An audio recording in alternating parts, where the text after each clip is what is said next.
commencer cette conférence sur le contrôle des installations photovoltaïques.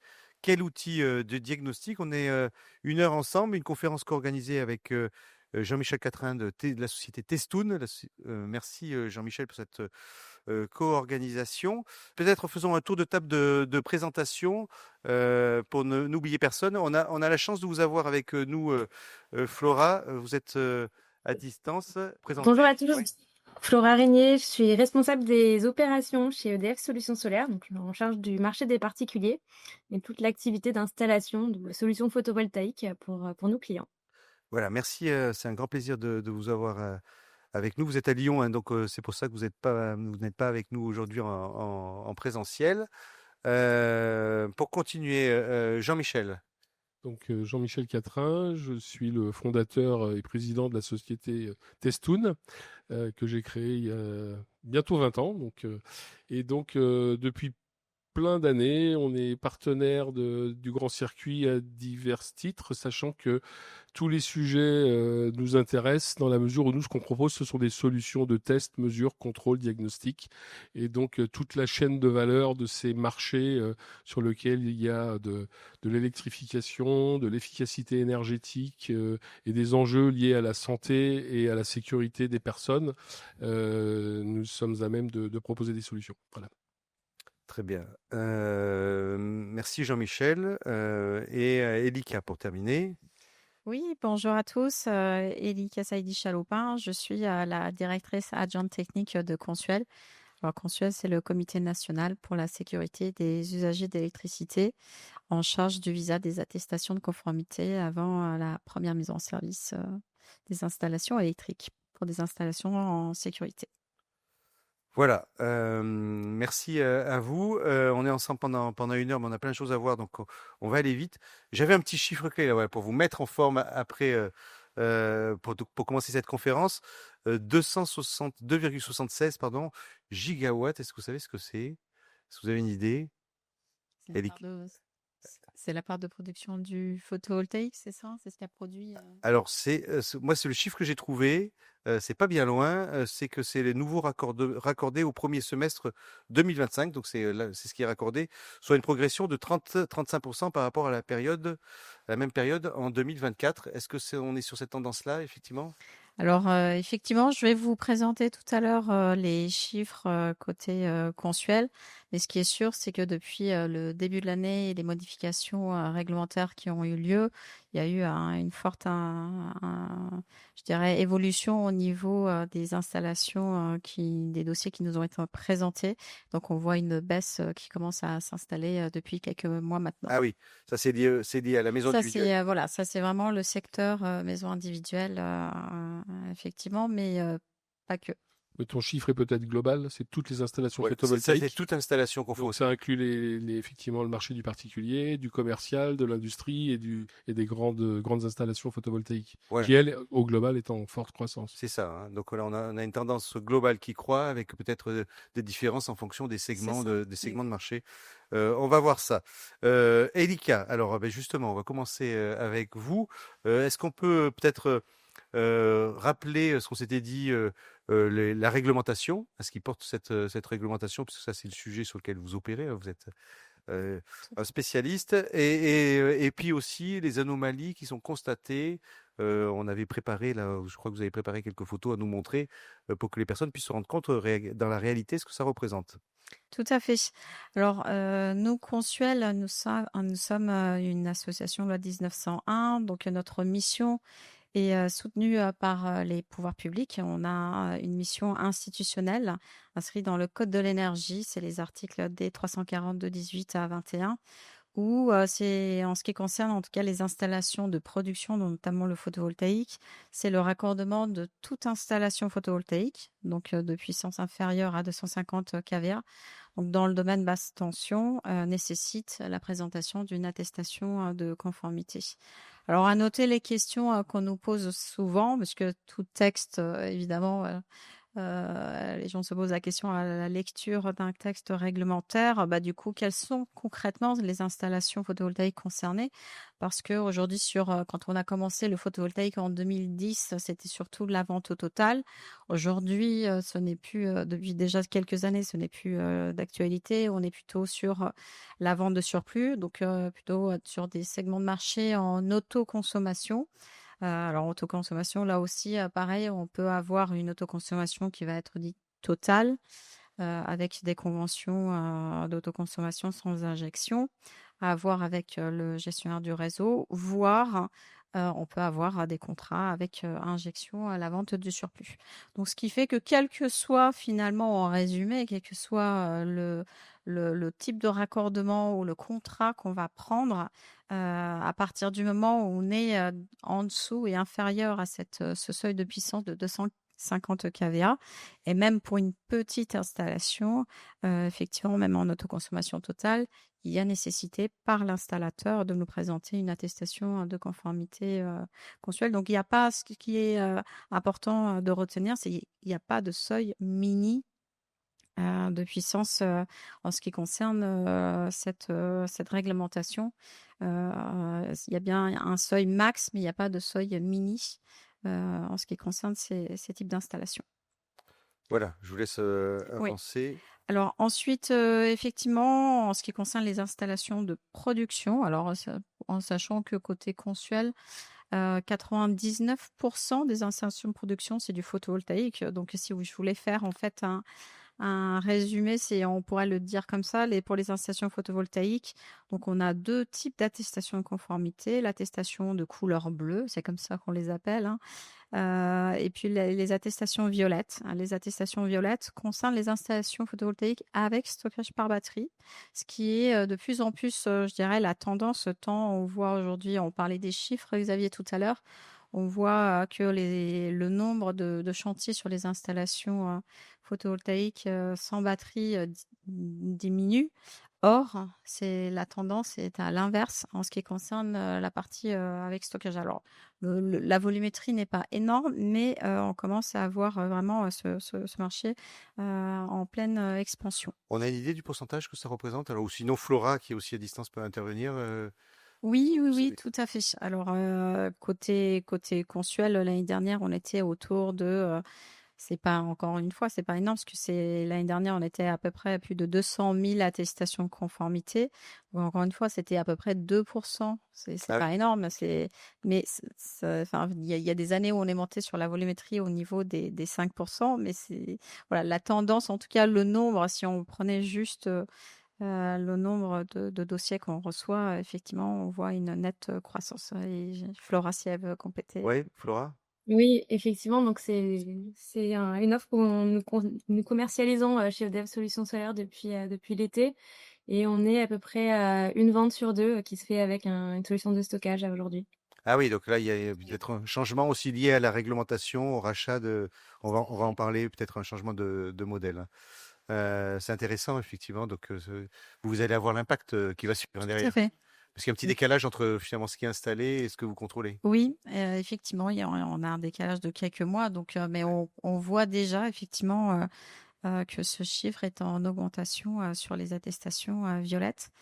Et ce qui est important, en tout cas pour les installateurs, à garder en tête, c'est que la spécificité de ces attestations de conformité, c'est qu'ils doivent forcément être accompagnés d'un dossier technique.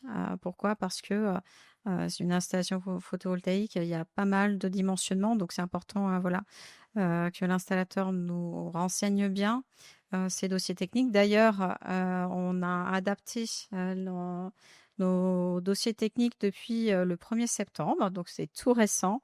On a fait une communication en juillet, donc l'objectif étant de prendre la mesure, de faire un retour d'expérience par rapport aux dossiers qu'on a déjà reçus. On voit que voilà, le marché est en pleine expansion, donc c'était important pour nous d'accompagner aussi ce marché, donc une meilleure ergonomie de ces dossiers techniques. Et les installateurs avaient de nombreuses questions, donc on a travaillé de sorte à fluidifier la compréhension de ces dossiers techniques afin que l'installateur qui va renseigner ces dossiers qu'il puisse mieux appréhender nos attentes en ce qui concerne le remplissage. Et évidemment, une aide au remplissage comme tout document, hein. Donc, on invite évidemment les entreprises à s'y référer parce qu'on s'est vraiment... on s'y attelé pour faire un mode d'emploi le plus détaillé possible avec vraiment des schémas, des explications techniques. Donc, au moindre doute, voilà, je ne peux que inviter les entreprises à se référer à cette aide au remplissage. Donc, on a fait évidemment, quand on est en période de transition comme ça, on fait pas du on-off. Je rassure là tout de suite ceux qui nous écoutent et qui nous entendent. C'est qu'on laisse quand même jusqu'au 1er juin 2026. On accepte encore les anciennes versions de dossiers techniques, donc pas de panique pour ceux qui nous ont déjà envoyé ou qui sont habitués.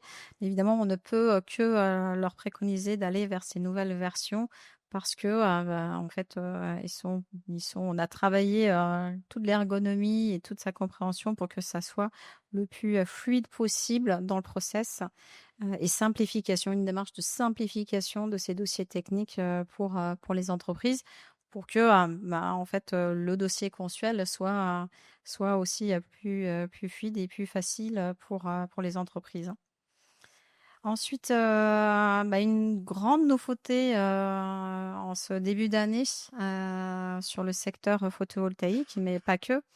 Mais ça impacte évidemment les installations photovoltaïques. C'est l'arrivée d'une nouvelle version de notre référentiel, la série de normes NFC 1500. Qui est entrée en vigueur pour les dossiers à partir du 1er septembre 2025. Donc voilà, donc point de vigilance extrêmement vigilant par rapport à ce nouveau référentiel qu'il faut que les entreprises évidemment s'imprègnent de ces nouveautés et qui prennent en compte toutes ces nouveautés. Et d'ailleurs, nous, côté consuel, comme vous avez à l'écran, nous avons fait 2 communications cet été.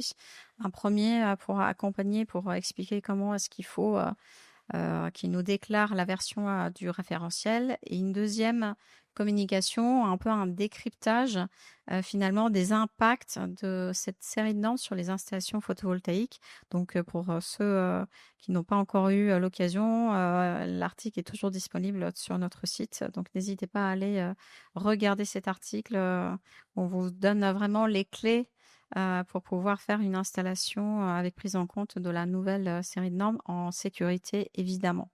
Donc, si on avance, alors un point important, parce qu'on sent là depuis le 1er septembre de nombreuses questions de la part des entreprises. C'est quoi cette date du 1er septembre? Alors, pour rappel, à partir de quand concrètement est-ce qu'un installateur doit nous déclarer cette version de normes qui est d'édition 2024, hein. Mais le normalisateur a laissé un délai de 1 an par rapport à la mise en application de ce référentiel qui a eu vraiment des changements d'ampleur dans aussi bien sa structure que sur le fond. Et donc, ce qui est important à retenir par rapport à toute installation électrique, hein, pas que le photovoltaïque, mais évidemment aussi le photovoltaïque, en fait, c'est la date de la demande de permis de construire ou à défaut, la déclaration préalable de construction ou à défaut, la date de signature du marché avec le client ou à défaut, la date d'accusé de réception de commande qui fait foi. Dans l'ordre. Alors, c'est à défaut, oui, voilà, exactement. Alors, sur la partie photovoltaïque petit résidentiel, on n'est pas généralement sur les permis de construire, on est plutôt sur les déclarations préalables de travaux ou signature du marché. Donc, À ce moment-là, effectivement, c'est comme quand on n'a pas un permis de construire, c'est la signature, la déclaration préalable de travaux ou la date de signature du marché. Donc, c'est à chaque fois, c'est par élimination qu'il faut effectivement les lire. Je comprends que ça soit. Non, mais c'est très Ça, clair, mais ça ouais, permet ouais. de Oui, figer oui, figer les exactement. choses, ouais. Exactement. Et donc, si effectivement l'une de ces dates est postérieure finalement au 31 août 2025, à ce moment-là, effectivement, le chantier est soumis à ce nouveau référentiel et l'installateur, à ce moment-là, doit nous déclarer effectivement la prise en compte de la nouvelle série de normes avec évidemment prise en compte de ses impacts. Alors rapidement, parce qu'on n'aura pas le temps de rentrer dans le détail de tous ces sujets techniques, on a un temps limité, mais j'ai listé rapidement les quelques points qui impactent les installations. Alors le premier, c'est évidemment l'impact sur les installations en autoconsommation. Je dirais c'est la principale modification en ce qui concerne surtout la philosophie. Ce qu'il faut garder en tête, c'est la norme finalement rappelle les règles pour dire si j'ai une deuxième source en plus du réseau électrique, donc j'ai le photovoltaïque, l'apport du photovoltaïque en plus du réseau, il va falloir que je dimensionne mon installation afin justement de ne pas mettre en danger, en surintensité, mon installation électrique qui n'était pas prévue sur l'installation existante, du coup, pour fonctionner avec une source photovoltaïque, en plus une source, en tout cas un générateur qui va produire un courant en plus en provenance du réseau. Et donc, ça va avoir, comme vous l'avez à l'écran, un impact sur le choix du calibre des interrupteurs. Donc, tout ça, je vous invite encore une fois à regarder notre décryptage. On a pris le temps, d'expliquer ce point important pour le secteur du photovoltaïque. Mais il y en a d'autres, hein, des modifications, alors qui sont de bonnes nouvelles pour le secteur du photovoltaïque. Aujourd'hui, par rapport aux câbles photovoltaïques, maintenant, ça y est, c'est ancré. Les différents câbles photovoltaïques, c'est dans la norme qui était déjà sur le marché, mais ça y est, ça a été officialisé. Et puis, des règles d'équivalence à la classe 2. Là, c'est pareil, c'est ça qui a permis finalement de faire entrer des câbles photovoltaïques dans le tableau, la série de normes. Donc, on verra du coup peut-être l'année prochaine, Xavier, ensemble, qu'est-ce que ça va donner. Mais en tout cas, si on regarde les anomalies, les principales anomalies vues par Consuel, hein. Parce que c'est une nouvelle raison d'anomalie, finalement, ce qui vient. Effectivement, ça Dans- peut être une source d'anomalie. C'est pour ça que avant de rentrer, de faire peut-être un regard en arrière, je préfère aussi annoncer dès maintenant ce qui va arriver. Donc évidemment, on invite les installateurs à bien vérifier la version de la norme qui va s'appliquer et les impacts évidemment. Alors côté photovoltaïque, la signalisation avec la nouvelle norme, ça n'a pas eu d'impact. Donc, mais par contre, ça reste quand même la première source, je dirais, de non-conformité constatée sur site. C'est comme vous avez à l'écran, c'est une installation sur 3. Alors, heureusement, c'est pas une absence d'étiquetage, c'est plutôt l'étiquette est mal positionnée au lieu que ça soit sur l'onduleur ou sur le coffret AC, c'est pas bien positionné. Ensuite, mode de pose des canalisations, ça c'est plutôt la mise en œuvre, vraiment, c'est absence de protection mécanique ou des canalisations qui sont mal fixées. Donc ça c'est important aussi par rapport à la mise en œuvre à prendre en compte. Ensuite, une anomalie qui peut être pour moi vraiment, la balle est vraiment dans le camp des installateurs, c'est être extrêmement vigilant par rapport au dossier technique qu'ils nous envoient, le certificat de leur onduleur. S'ils ont en cours de route changé leur onduleur sur le chantier, pensez à bien les répercuter sur le dossier technique avec surtout le certificat de découplage qui va avec, pour qu'on puisse avoir une diminution de cette incohérence sur le dispositif de découplage. Et enfin, la partie conducteur de protection. Là, pour le coup, ça c'est plutôt, je dirais, des problématiques sur la canalisation côté AC sur la partie ondulaire. et on verra comment est-ce que, du coup, avec les nouveautés de la norme, tous ces points-là vont évoluer. Ensuite, voilà, vous avez à Si l'écran on les ici, classe par gravité, il y en a celles qui sont vraiment bloquantes alors sur oui. la mise en œuvre de l'installation. Oui, tout à fait. Alors la signalisation ou mode de pause ou le certificat de découplage, ce sont des non-conformités pour lesquelles nous attendons une confirmation de la part de l'entreprise comme quoi il a procédé aux travaux rectificatifs. Donc Ok. ça nous permet effectivement d'avoir Déclaratif. voilà, déclaratif. Donc on attend sa confirmation avant de pouvoir aviser l'attestation de conformité. Mais ce qui va être intéressant, on va le voir justement juste après sur les autres anomalies. Donc là, je vous ai mis quelques photos prises sur le terrain. Vous voyez que la protection mécanique, elle n'est pas complète, hein, donc là, point de vigilance évidemment au niveau la protection mécanique et la qualité des connexions, évidemment, qui vont avoir des répercussions. On va le voir aussi sur les autres points par la suite. Vous me parliez justement, Xavier, des points importants. Bah, les voici. Hein, je les ai. Et comme on parlait aussi, c'est la thématique de notre table ronde. Quels outils de diagnostic bah, effectivement, lorsque nous, on intervient sur site et on mesure la valeur de la prise de terre, vous voyez qu'on a à peu près quand même environ 2% des chantiers où la valeur de prise de terre n'est pas adaptée en adéquation avec le dispositif différentiel. Donc là, alors la bonne nouvelle, c'est que c'est une anomalie qui décroît comparé à l'année 2023. Néanmoins, on a quand même 1,7% des chantiers qui présentent une valeur de prise de terre alors insuffisante et à améliorer en tout cas. Autre point important sur le plan de la sécurité électrique, l'interconnexion des prises de terre. Alors généralement maintenant, c'est pas l'absence de l'interconnexion, c'est plutôt là on est en plein sujet justement des mesures. C'est généralement une absence de continuité. C'est-à-dire, c'est un mauvais serrage, une mauvaise connexion. Donc là, on peut inviter évidemment les entreprises à procéder eux-mêmes à leur autocontrôle. Idem pour la liaison équipotentielle principale. Alors, a été élevée, on l'a quasiment divisé par deux. Ça, c'est la bonne nouvelle comparée à l'année 2023.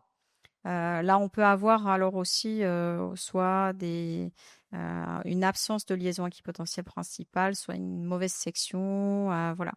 On a un peu de tout. Et ensuite, sur la partie conducteur de protection du circuit de l'onduleur, là, c'est également, je dirais, surtout des absences, des mauvaises serrages aussi. On peut avoir, ou bien alors, on peut aussi avoir des sections inadaptées sur ces circuits-là. Et là aussi, bonne nouvelle, on a pratiquement pareil comparé à l'année 2023 divisé par deux le nombre d'anomalies. Donc voilà, c'est une très bonne nouvelle, je dirais, pour la filière.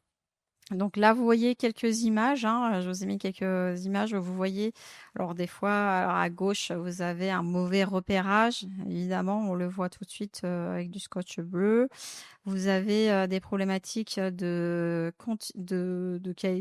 continuité. Là, clairement, vous voyez que le conducteur vert jaune qui arrive à un moment donné, il est absent, il a dû être mal serré, donc il est tombé. Et à droite, c'était une mauvaise continuité. Donc évidemment qu'on ne peut que inviter les entreprises, une fois qu'ils ont terminé leur réalisation, à revérifier les serrages, les continuités, évidemment, pour pouvoir éviter voilà, d'avoir des anomalies lorsque nous, on passe et qu'on fait des visites. Alors, en conclusion, évidemment, pour finir, vous avez compris, il y a la partie, je dirais, administrative du dossier avec entre l'attestation de conformité, le dossier technique, le certificat de découplage. Donc, vous avez vu sur la partie référence des onduleurs, une vigilance accrue à avoir côté installateur. Et vous avez vu par rapport à la mise en œuvre, également, on ne peut que inciter les entreprises à être vigilants et faire leur propre autocontrôle. Alors, qu'il y ait passage de consuel, évidemment, ou pas, hein, c'est pour l'ensemble de leur chantier procéder à cet autocontrôle. Et puis, je finirai avec cette note en disant que si voilà, les entreprises ont des questions par rapport à leur demande des dispositifs par rapport à l'accompagnement de la nouvelle norme, qu'ils n'hésitent pas. Toutes nos équipes sont mobilisées, que ce soit sur le terrain ou dans nos agences, pour répondre à leurs questions et les accompagner, voilà, l'ensemble de nos clients. Super, merci à vous. Là, ça pose le sujet sur les anomalies. Merci Elika. Alors, on va continuer tout de suite avec vous, Flora, puisqu'on parle d'autocontrôle. Hein, donc, vous avez travaillé, c'est ça, là, vous allez nous faire un retour d'expérience, mais vous avez travaillé en partie, hein, pas que avec le Consuel, pour mettre en place une méthodologie pour que vos installations soient toujours de meilleure qualité. Tout à fait. Déjà peut-être pour démarrer, une présentation d'EDF Solutions Solaires. Donc, nous, on est une filiale du groupe EDF. On installe en fait des solutions photovoltaïques depuis plus de 20 ans. Donc, on était les pionniers en fait dans ce domaine-là. On a une démarche en fait de qualité qui est vraiment en fait au cœur de nos préoccupations. On est aussi régi par nos certifications ISO, donc 9001, 14001, par la certification photovoltaïque, la QPV, et puis d'autres labels que vous voyez ici. Donc concrètement, on a sur notre parc plus de 100 000 clients résidentiels, du coup installés depuis ces 20 dernières années.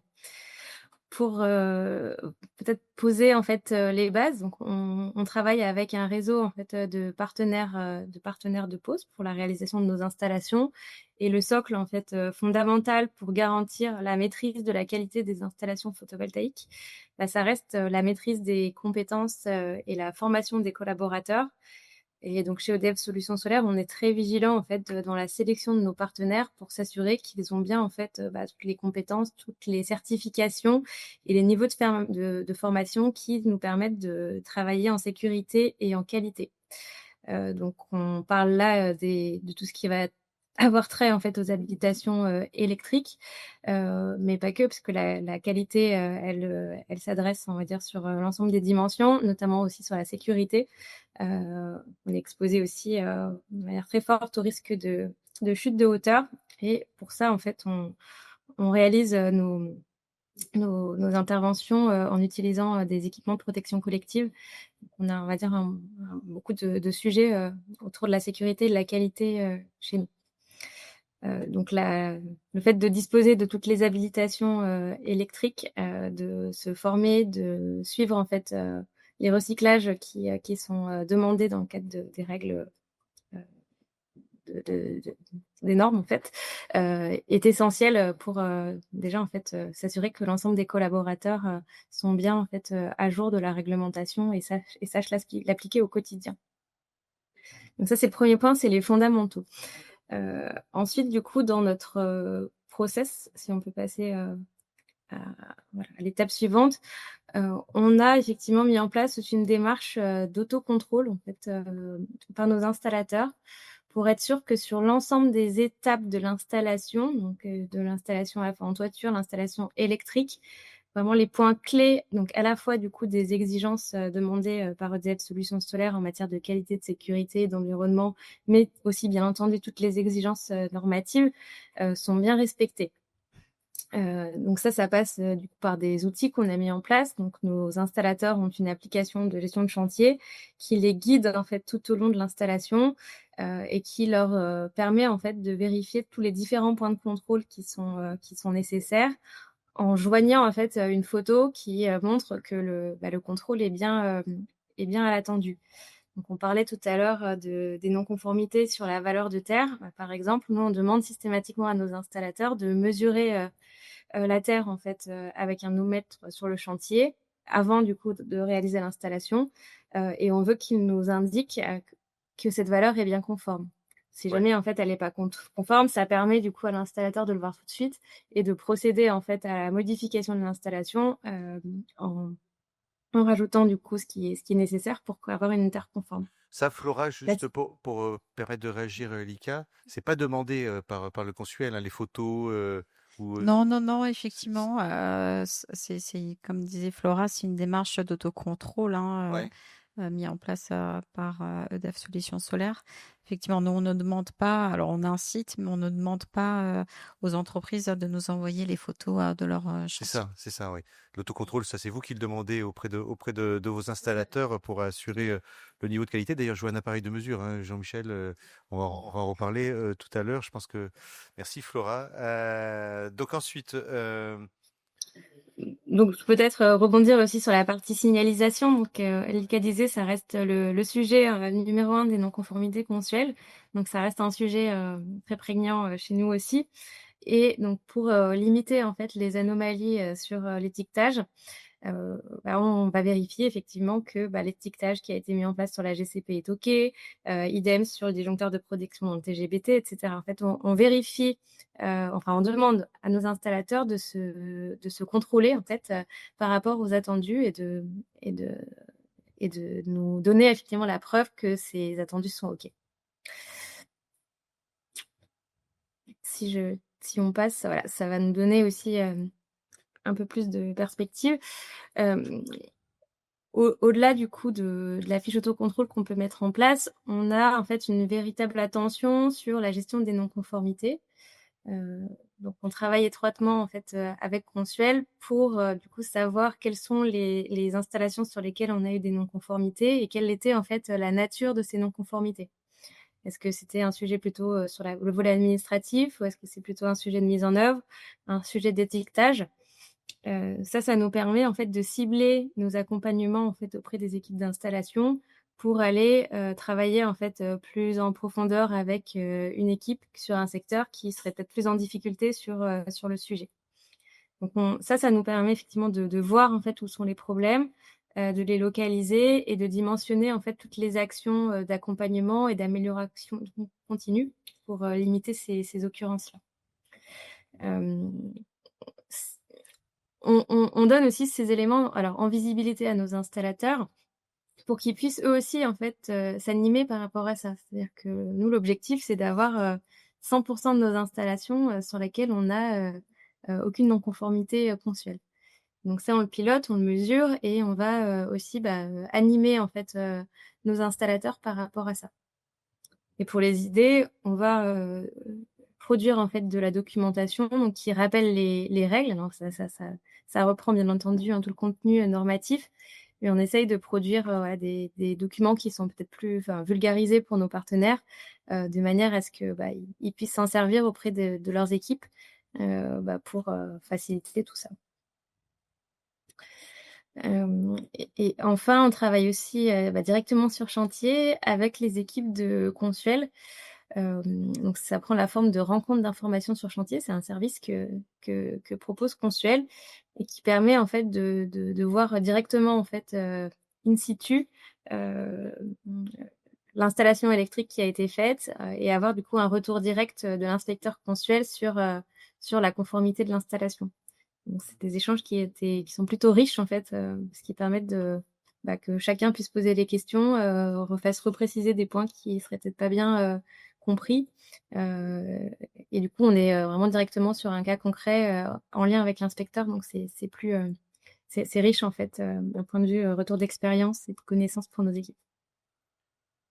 Voilà, merci pour cette présentation. Alors, j'avais une question à vous poser. Alors, du coup, en termes de résultats, alors, sans dévoiler des secrets, finalement, est-ce que quand on met en place ces autocontrôles, on est en dessous des taux d'anomalie que vous déclariez tout à l'heure, parce que ça, c'était une moyenne? Oui, c'est vraiment une moyenne et j'ai pas de chiffres en fait à vous donner mais évidemment que l'autocontrôle, la mise en place d'un dispositif qualité tel que Flora nous a présenté ne peut que diminuer en fait le taux de non-conformité et on le voit, hein, c'est ce que je vous disais. De toute façon, quand on regarde les chiffres entre 2023 et 2024, c'est notamment grâce à ce type de dispositif mis en place qu'on voit les non-conformités baisser, puisque voilà, il y a pas eu de modification. Je dirais de référentiel ou quoi que ce soit, ou voilà, ça reste les mêmes contrôles qu'on fait entre 2023 et 2024. Donc évidemment que les autocontrôles et les dispositifs voilà, d'accompagnement mis en œuvre vont concourir à diminuer ces taux de non-conformité sur les chantiers. Donc, évidemment, on les encourage. Flora, on en profite là, puisqu'on vous a aussi, et Elika également, l'impact du rachat de l'électricité, ça a un impact sur les volumes des installations? Ça perturbe le marché, donc qui reste assez instable et assez fluctuant à des évolutions réglementaires. Pour autant, ça booste en fait l'autoconsommation et l'usage de la batterie. Donc on voit effectivement que le fait de revendre moins cher son électricité encourage en fait nos clients à plus profiter en fait de l'énergie qu'ils ont produite. Et du coup, en la stockant dans une batterie, ils prolongent en fait la plage d'autoconsommation de plusieurs heures sur le soir.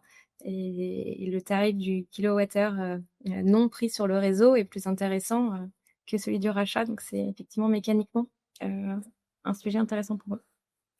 Voilà, donc effectivement, il y a un changement de marché. Comme vous disiez, 50% aujourd'hui des installations, si j'ai bien compris, qui sont avec batterie. C'est ça. Donc ça, c'est un gros changement puisque vous aviez plutôt 2%. Mais comme vous Oui, dites, en vous voyez en voyez ce qui se passe 2024. voilà, dans le rétroviseur, hein, finalement. Oui, tout à fait. Voilà, alors merci Flora, mais on vous garde avec nous, hein, puisque Jean-Michel continue aussi. Le temps avance. Alors on avait dit effectivement qui est le cœur du sujet, les instruments de mesure, hein, pour contrôler les installations qui sont.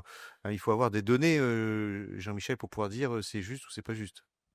Oui, oui, alors absolument. Donc, juste un petit mot sur Testoon, donc l'entreprise que j'ai le plaisir de mener.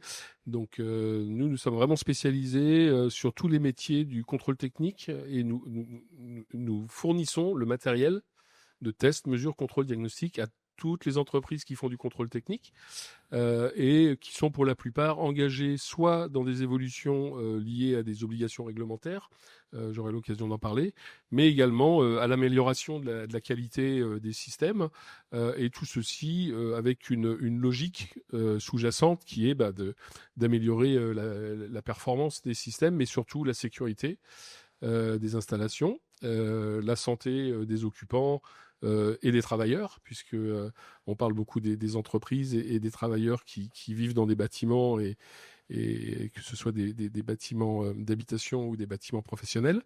Et puis, de plus en plus, depuis quelques années, une part de plus en plus importante liée à la transition énergétique, puisqu'on voit donc fleurir énormément d'exigences, mais également d'incitations à ce que les professionnels préparent de façon très minutieuse toutes les actions de mise en œuvre de solutions pour abaisser les consommations énergétiques, abaisser le coût environnemental des prestations, et puis évidemment assurer tout ceci et bien pouvoir le mesurer, puisque la mesure, c'est un petit peu le nerf de la guerre dans beaucoup d'industries, puisque c'est ce qu'on ne mesure pas, on ne sait pas comment on peut l'améliorer, hein. Donc le fait de mesurer, c'est quelque chose qui permet de vérifier où on en est et puis poser des jalons pour s'améliorer en termes de qualité et de performance.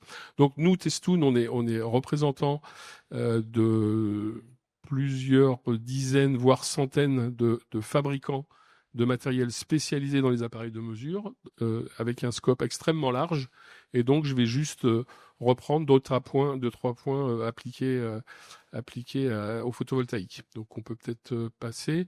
Oui, il y a eu beaucoup d'échanges sur la notion de contrôle réglementaire, puisque effectivement, il y a des passages obligés, on va dire aujourd'hui, lorsqu'on met en œuvre des systèmes avec de l'électricité. De plus en plus, il y a des notions de certification des installateurs. Il y a des passages obligatoires avec un contrôle, la délivrance d'une attestation. Donc, ça peut être le consuel lorsqu'il s'agit de l'habitat. Ça va être des contrôles réglementaires faits par les bureaux de contrôle lorsqu'il s'agit de locaux professionnels. Mais tout ceci, ça a aussi une vertu, c'est que ça améliore la compétence des installateurs, des entreprises qui font la maintenance, voire même des maîtres d'ouvrage, puisque aujourd'hui, on incite les installateurs, par exemple, à mettre en place des procédures d'autocontrôle, justement pour que lorsqu'ils auront un contrôle réglementaire, bien, ils soient bons du premier coup. C'est vrai qu'il y a une culture de la qualité, une culture de l'autocontrôle qui est distillée aujourd'hui sur tout l'écosystème des installateurs électriques notamment. Historiquement, l'État français étant un peu jacobin, on disait voilà, on installe, il y aura toujours quelqu'un qui va venir nous contrôler, mais maintenant, on fait aussi en sorte que le contrôle, ce soit juste la validation d'avoir bien travaillé, quoi. Alors, si on parle des systèmes photovoltaïques, alors on a beaucoup parlé de l'habitat et des petites installations. Il faut savoir que dans le photovoltaïque, il y a plusieurs marchés, hein, et donc il y a le marché de l'habitat qui a effectivement sa propre dynamique avec ses propres réglementations, et on en a parlé, il y a des réglementations qui font que les marchés, ils ont un peu plus incités que d'autres, mais il y a aujourd'hui énormément d'incitations et de traction pour les installations de plus grosses dimensions, puisque il y a des exigences aujourd'hui pour installer du photovoltaïque sur les bâtiments tertiaires, sur les parkings, les fameuses ombrières de parking. Oui. Hein, il y a des obligations qui portent sur les parkings de supermarchés, sur les grands bâtiments, notamment commerciaux. Et puis, il y a une demande importante d'installations photovoltaïques de grande dimension, donc là, qui sont portées par des opérateurs dédiés sur le photovoltaïque. Et tout ceci, ça amène une explosion de tous les outils de contrôle et de mesure qui vont donc vérifier, en gros, 2 volets. La performance des installations photovoltaïques et puis la sécurité des installations photovoltaïques. Tout ceci est regroupé sous un ensemble il y a un corpus normatif qui est piloté par l'IEC, l'Organisation internationale sur l'électricité, qui normalise des pratiques et des systèmes et des outils et des appareils de mesure. Et il y a des normes telles que la CEI 62446-1 qui va définir comment est-ce que l'on vérifie une installation photovoltaïque. Alors évidemment, il y a différents niveaux en fonction de la puissance, etc. Mais il y a 2 grands principes. C'est tout le contrôle de la partie sécurité, donc que l'on va retrouver notamment sur les contrôles consuels, tels que s'assurer que tout ce qui est le dimensionnement des câbles, les problématiques de connectique qui sont maintenant bien normalisées, les tests de polarité, puisqu'on a du courant continu, du courant alternatif, donc il faut pas mélanger le plus et le moins, tout simplement. Et puis tous les tests de court-circuit, d'isolement, de continuité, de retour à la terre. Et alors dans l'habitat, effectivement, on met vraiment l'accent sur la qualité de la résistance de la prise de terre, puisque c'est un élément fondamental. Si on a déjà une bonne terre dans l'installation et que ensuite on a un retour à la terre de tout ce qui doit être protégé, bon déjà on a un énorme. On a fait une partie du travail. On a une grosse partie du travail qui est faite. Mais alors après, effectivement, il faut aussi avoir d'autres mécanismes de protection tels que des disjoncteurs différentiels qu'on va également aussi dimensionner correctement, et puis dimensionner les interrupteurs et puis tout ce qui est protection thermique, etc. Donc cette partie-là nécessite tout un ensemble d'appareils de mesure. Donc c'est soit des appareils très simples, monofonctions comme celui qui était montré sur la photo, un appareil qu'on met dans une prise et qui vous affiche une résistance de terre, jusqu'à des produits beaucoup plus complexes qu'on appelle des multifonctions. Je montrerai quelques exemples après. On peut revenir parce que le deuxième volet, si on peut revenir là. Donc la deuxième chose, c'est tous les aspects liés à la performance de l'installation. La performance, c'est est-ce que le panneau, les modules donnent bien le rendement attendu, hein. Et si le rendement attendu n'est pas correct, c'est un signe soit de mauvaise installation, soit de mauvais vieillissement des installations, d'un mauvais entretien des installations. Et donc le fait de contrôler régulièrement le rendement des installations, il y a un paramètre, c'est ce qu'on appelle la courbe IV. On aura l'occasion de voir ce que c'est tout à l'heure. On fait une courbe où on regarde effectivement quelle est la courbe entre le courant et la tension qui est générée par le module. Et donc, il y a une caractéristique idéale de cette courbe. Et quand cette caractéristique, elle est dans le gabarit, c'est que tout va bien. Et puis, si elle n'est pas dans le gabarit, c'est qu'il y a des anomalies à rechercher sur l'installation qui peuvent nécessiter des changements de module pour améliorer la performance, mais qui peuvent être aussi des signes avant-coureurs de dysfonctionnement à venir et qui vont peut-être, à un moment donné, créer un court-circuit qui pourrait lui-même créer un défaut qui pourrait être fatal, puisque ça pourrait aller jusqu'à des départs de feu et des incendies. Donc, dans le photovoltaïque, il faut quand même faire attention, parce qu'on manipule des courants et des tensions élevées, et des températures élevées, et que tout ça fait pas toujours bon ménage lorsque les installations sont pas faites dans les règles de l'art.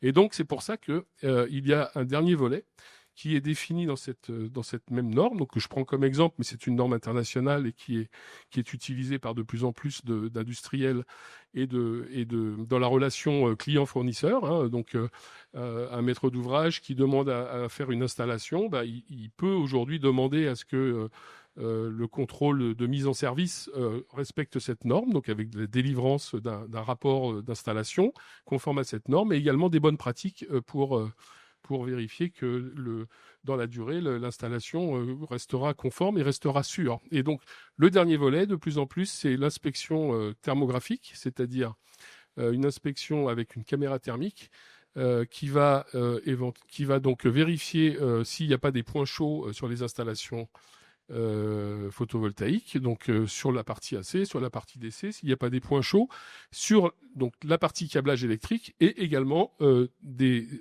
sur les modules qui eux-mêmes, en regardant avec une caméra thermique, on peut aussi voir des dysfonctionnements actuels ou à venir. Et lorsqu'on a des grandes surfaces de panneaux photovoltaïques, une caméra thermique, ça permet de voir très rapidement où est le dysfonctionnement actuel ou à venir. Donc tout ça, les tests de sécurité et de performance, ça assure la sécurité, la fiabilité, la longévité des installations photovoltaïques. Donc quel type d'appareil pour faire tout ça? Donc ici, par exemple, on a un appareil d'un des fabricants avec qui on travaille, je vais faire un peu de pub, la société Fluke, qui est à la base un appareil pour faire des contrôles de sécurité. C'est des produits qui sont bien connus des électriciens qui font de l'autocontrôle, mais qui est surtout bien connu des organismes de contrôle, Consuel, bureau de contrôle, puisqu'ils utilisent quotidiennement ce type d'appareil. Ça va permettre de tester, justement, donc outre la tension, ça va vérifier l'isolement, la continuité, le fonctionnement des disjoncteurs différentiels, et puis différentes mesures de la Terre, la méthode des piquets, et puis d'autres méthodes. Et donc ces produits-là, maintenant, il y a des nouveaux appareils qui sortent sur le marché qui vont aussi faire la courbe, on peut rester sur la même, qui vont aussi faire cette fameuse courbe IV. Alors cette courbe, elle est assez caractéristique, hein. On a la tension qui augmente, et puis au fur et à mesure que la tension augmente, on va atteindre un point optimal, qui est le point courant tension optimal du module. Et donc ça permet de vérifier la conformité et le bon fonctionnement d'un panneau ou d'un module. Et on va pouvoir récupérer ces données sur un rapport. Donc là, sur l'écran de l'appareil de mesure, la courbe, elle est idéale, elle est bonne. Par contre, sur le rapport de mesure qu'on a à droite, la courbe, elle a pas la bonne forme, hein. Il y a une espèce de petit décrochage. Et ça, c'est un signe de mauvais fonctionnement d'un panneau. Et donc, ça va permettre de générer des rapports d'inspection. Donc voilà, ça, c'est l'outil, on va dire, aujourd'hui, de base d'un contrôleur photovoltaïque, puisqu'il va pouvoir vérifier aussi bien la performance que la sécurité. Juste pour donner, mais pour l'enjeu, on parle toujours un peu d'argent, mais l'enjeu financier par rapport, on voit qu'il y a un enjeu quand même d'installation, de qualité. Il faut pas revenir, donc ça coûte très cher, hein, de revenir, de refaire, d'avoir une installation qui est dégradée, parce qu'il y a des responsabilités derrière, des garanties décennales, hein, j'imagine, des installateurs. C'est quoi l'enjeu financier d'un appareil comme ça? En termes d'achat de matériel, Ouais. alors là c'est un appareil plutôt haut de gamme. Sur des installations privées, aujourd'hui un installateur déjà qui fait de l'électricité, il est déjà plus ou moins équipé de ce type d'appareil, donc avec, on va dire, un équipement de l'ordre du millier d'euros, il aura ce qu'il faut pour faire les contrôles de base. Ouais. Lorsque l'on commence à monter sur des installations commerciales ou industrielles, à ce moment-là, on peut monter sur des produits qui vont coûter plusieurs milliers, voire dizaines de milliers d'euros. Oui. Ouais. Oui, mais voilà, quand on est sur la maison individuelle avec 1 millier d'euros, on a Oui, déjà absolument, l'outil. oui. Sachant qu'aujourd'hui, sur la maison individuelle, on fait pas le test IV, par exemple. Ouais. Donc, Ouais, pardon, Elika? Je dirais oui, effectivement, c'est partie performance. Donc, effectivement, c'est surtout sur des installations étendues, comme disait Jean-Michel, où l'enjeu il devient important. Donc, c'est à ce moment-là qu'on fait ce type d'application. Ouais. Donc, alors ensuite, il y a beaucoup de produits vraiment très spécialisés pour chaque type de contrôle sur des grosses installations. Donc ici, par exemple, au centre, là, on a un champ de panneaux photovoltaïques. On a une installation avec un onduleur de haute performance. Et puis, on a ensuite les départs vers la distribution, éventuellement vers la transmission électrique. Et donc, il existe aujourd'hui pléthore d'appareils. Je vais juste en citer un ou deux, mais vous allez voir la diversité. Les drones thermiques, les drones qui vont voler sur les panneaux et sur les champs photovoltaïques, et donc qui vont, avec des caméras thermiques, pouvoir identifier facilement les points qui peuvent poser problème. Donc la caméra thermique, on va dire plutôt 2 points. Là, c'est pour regarder la partie électrique ou l'envers des panneaux. Des produits pour mesurer le courant et la tension. Alors, il faut savoir que les électriciens, aujourd'hui, la plupart du temps, les électriciens sont équipés de produits de base pour l'électricité, tels que des multimètres qui vont mesurer tension, courant. Et un électricien qui travaille dans l'habitat, aujourd'hui, c'est rare qu'il manipule plus de 200, 300 volts. Donc, s'il a des appareils qui sont faits pour faire du 600 ou du 1000 volts, il est bien équipé. Historiquement, on disait toujours avec 600 volts, on fait de l'habitat, avec 1000 volts, on fait de l'industrie. Avec le photovoltaïque, c'est en train de changer complètement. Puisque dans le photovoltaïque, on a du 1500 ampères, on a du 1500 volts, du 2000 volts bientôt. Et donc, les fabricants d'appareils de mesure sortent aujourd'hui des gammes dédiées au photovoltaïque parce qu'on manipule des courants et des tensions beaucoup plus élevés.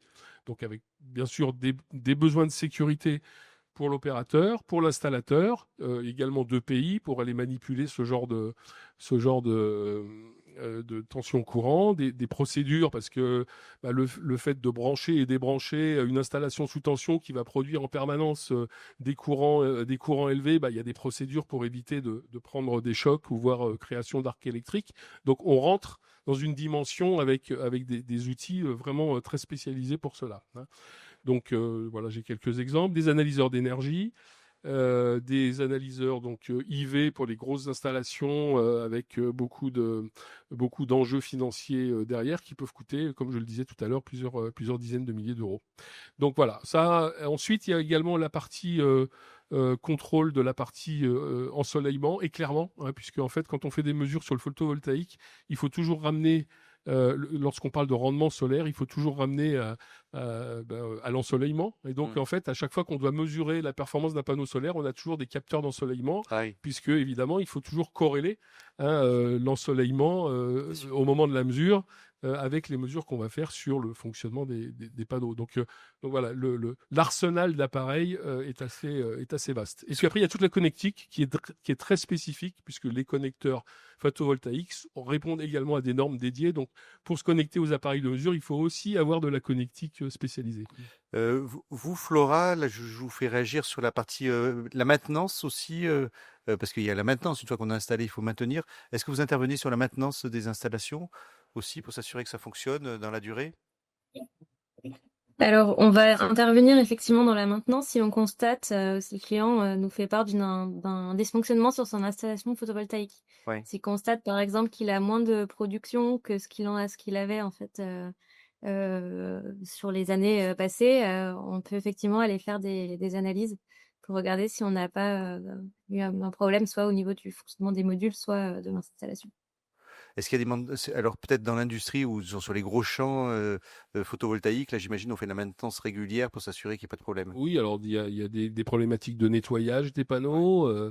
Effectivement, il y a aujourd'hui des gens qui se spécialisent sur des robots qui vont nettoyer les panneaux et pour ensuite recontrôler avant et après ce nettoyage, voir si les dysfonctionnements sont liés à des problèmes de saleté ou à autre chose. Alors, je crois que vous aviez une dernière diapo. Oui, alors justement, puisque tu introduis bien le sujet, Xavier, c'est que si on peut remettre effectivement parce que je vois pas la slide là, Oui, c'est pas en plein écran. Benjamin. Donc, en fait, aujourd'hui, les installations. Ouais, excuse-moi, hein, j'ai pas. Les installations, donc on va pouvoir les contrôler à différents niveaux, à différents moments dans le cycle de vie de l'installation. Hein. Donc, pendant la période d'installation, donc on parle d'autocontrôle par les professionnels qualifiés. Hein, donc, par exemple, le protocole que Flora a décrit, celui de l'EDF, qui s'appuie aussi sur des professionnels qualifiés. Donc, dans leur qualification, les professionnels apprennent les gestes et les mesures qu'ils sont amenés à faire. Donc, cette partie autocontrôle, elle est fondamentale pour que lorsqu'on arrive ensuite sur un contrôle réglementaire de mise en service, tel que le contrôle consuel dans l'habitat ou des contrôles faits par des bureaux de contrôle sur des installations industrielles, on ait le plus de chances que d'être correct directement. Clélica, oui. Oui, je voulais juste compléter par rapport à ce que dit Jean-Michel. Alors, je l'ai précisé en introduction, hein, le dispositif consuel n'est pas uniquement dédié à la partie habitat. Donc c'est les notions comme vous avez pu le voir, c'est des notions de puissance, donc de 250 kVA. Et donc quel que soit finalement le type d'usage et de local finalement qu'on va avoir, que ce soit dans des locaux tertiaires, ombrières ou industrie, tant qu'on reste sur ce seuil de puissance, en fait, il y a bien l'attestation de conformité. Ce qui diffère, par contre, c'est que effectivement, il va y avoir pour les installations qui sont dans des établissements recevant des travailleurs ou du public, ça va être un organisme de contrôle qui va réaliser la visite et donc qui va nous envoyer un rapport, son rapport d'inspection pour que nous on puisse du coup instruire le dossier et si tout est ok, ben on vise l'attestation de conformité. Donc il y a vraiment enfin voilà, il n'y a pas de modification, ça reste quand même toujours soumise à l'attestation de conformité. Il y a juste une subtilité par rapport au fait que cette partie-là, puisque effectivement il y a déjà des réglementations qui sont obligatoires. On profite du coup pour pouvoir récupérer l'attestation, pour récupérer le rapport et effectivement viser l'attestation de conformité. Et d'ailleurs, on travaille avec les organismes de contrôle sur les modifications, les mises à jour à apporter sur ces rapports réglementaires. Et d'ailleurs, voilà, on y a beaucoup travaillé par rapport à la mise à jour du référentiel de la série NFC 1500. Donc, il va y avoir des nouvelles versions qui vont arriver et qui vont être appliquées aussi par nos confrères des bureaux de contrôle. Voilà, donc c'était bien de le préciser effectivement. Oui. Il y a notre opérateur finalement. Je ne connaissais pas. Voilà, qui arrive finalement le rapport arrive chez Consuel quand même. Exactement. Voilà mais il est passé par un bureau d'études au préalable. Mais sur c'est les très grosses parce que j'ai peur qu'on dépasse un peu le temps, mais c'est pas grave, on va prendre 5 minutes de plus. Mais sur les très grosses installations au-dessus de 200 kVA, 250, on peut avoir en fait, il n'y a pas d'obligation, mais on a il n'y a pas d'obligation des d'avoir le dossiers. Consuel, c'est ça? Oui, mais on reçoit quand même voilà, de temps en temps des dossiers parce que voilà, ils souhaitent avoir quand même, c'est peut-être l'exigence du maître d'ouvrage, voilà. Donc on a quand même des dossiers qui vont au-delà. Mais voilà, c'est important aussi de préciser que c'est pas parce qu'il y a uniquement le contrôle d'un bureau de contrôle que la vie du chantier s'arrête.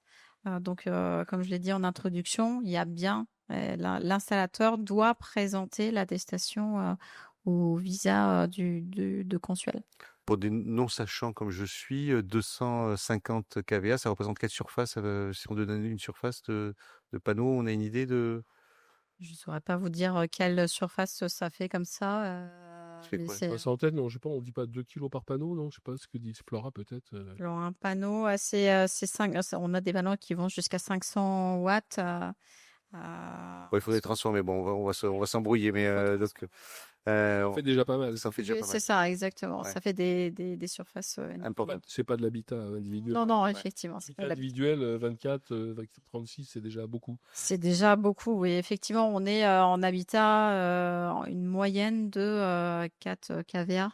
Ouais. C'est vraiment la moyenne de ce qu'on a sur l'habitat. C'est ça, Flora, là, sur l'habitat, là, vous avez une idée? Oui, c'est ça, oui. Et Un petit peu plus, ça augmente, mais oui. Ouais. Oui, parce que là, effectivement, les modules, la puissance de chaque module augmente. Donc, il y a des avancées technologiques par rapport à la performance des modules. En fait, sur la même surface, la même superficie de toiture, forcément, vous pouvez produire du coup plus de puissance. Donc, ça devient effectivement plus intéressant. Alors 4, je dirais, ça fait 50 maisons, hein, pour résumer. C'est à peu près ça. À la louche. Hein. Alors, pour revenir là, puisque effectivement, après, là, j'avais mis un petit peu à droite les différents marchés, donc l'habitat individuel, le résidentiel, ou donc le commercial, donc ça va être les grands bâtiments tertiaires ou industriels que de plus en plus on équipe, et puis les grandes installations. Et donc sur ces 3 marchés, il y a effectivement des exigences différentes. Certaines sont réglementaires puisqu'elles ont été longuement rappelées, d'autres elles sont faites de gré à gré entre des installateurs et des opérateurs. Aujourd'hui, quand un opérateur veut installer un champ photovoltaïque de plusieurs dizaines de mégawatts ou voire des gigawatts aujourd'hui, évidemment, il fait appel à des installateurs spécialisés et dans leurs relations contractuelles, eh bien, ils contractualisent les éléments de recette, de maintenance en s'appuyant sur ces normes pour pouvoir s'assurer que celui qui achète une installation, eh bien, elle soit faite, dans les règles de l'art, et puis 2, il est la pérennité de son installation. Donc, après, effectivement, on a un peu parlé des bureaux de contrôle, mais aujourd'hui, il y a d'autres réglementations. Donc, on en a parlé. Les entreprises, à partir du moment où elles ont des salariés ou du public, où elles reçoivent du public, il y a des obligations réglementaires. Donc, les fameux contrôles, les inspections périodiques, qui est un business important pour les bureaux de contrôle. Et puis, il y a un autre élément aujourd'hui, c'est qu'il y a effectivement ce risque, j'en ai un petit peu parlé tout à l'heure, le risque incendie notamment, qui fait qu'il y a un gros intérêt d'autres acteurs du marché tels que les assureurs, hein, les entreprises d'assurance qui donc doivent assurer ces installations et puis surtout tout ce qu'il y a en dessous. Et de fait qu'on mette des installations photovoltaïques sur des supermarchés ou sur des usines, eh bien c'est un sujet dont se sont emparés aussi les assureurs. Les assureurs, ils ont un organisme qui s'appelle le CNPP, le Centre national de prévention et de protection, qui depuis des dizaines d'années maintenant émet des recommandations, des certifications sur le matériel et sur des exigences de contrôle périodique. Hein. Donc il y a aujourd'hui une grosse activité sur le contrôle périodique des installations électriques qui est faite, contrôle des installations électriques, le D18, contrôle des installations électriques par thermographie infrarouge, donc j'en ai parlé un petit peu tout à l'heure, le D19, donc il y a tout un dispositif, et là vient de sortir début septembre un nouveau dispositif qui s'appelle le D20, qui est le contrôle de la mise en œuvre des installations photovoltaïques. Donc ce sont des recommandations sur sur la mise en œuvre, l'installation, la conception des installations photovoltaïques, mais également les contrôles périodiques qui vont s'appuyer sur les contrôles D18 et D19, c'est-à-dire que dans le photovoltaïque, aujourd'hui, il va y avoir une poussée importante des assureurs pour que ces contrôles thermographiques, notamment, soient réalisés quasiment tous les ans, quoi. C'est un grand plaisir de vous avoir. Merci Flora qui est à distance d'avoir été avec nous aujourd'hui, encore une fois. Merci à vous. Merci à vous. Merci à tous. Merci Elika et merci Jean-Michel.